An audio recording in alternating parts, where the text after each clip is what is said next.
Payg'ambarimiz alayhissalatu vassalamning muborak bir bashoratli mo'min musulmonlar uchun, ummatlari uchun bir bashoratli hadislari bor.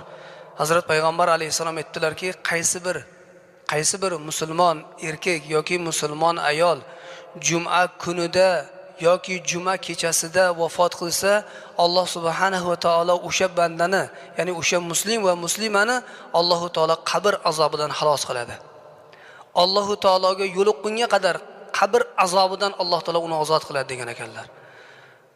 Mo'min musulmonlar uchun eng katta Payg'ambar alayhissalatu vassalamning ulug' bashoratlaridan biri mana bu hadisdagi aytilgan qaysi bir insoniki agar juma kunida vafot qilsa, kunduzi bo'ladimi, kechasimi, bu ba'zi ulamolarimiz aytgan ekanlarki, husnul xotimani belgisi degan ekanlar. Ya'ni xotimasi chiroyli bo'lishligini belgisi juma kuni yoki kechasida vafot qilishlik degan ekanlar. Shunga yo'ygan ekanlar.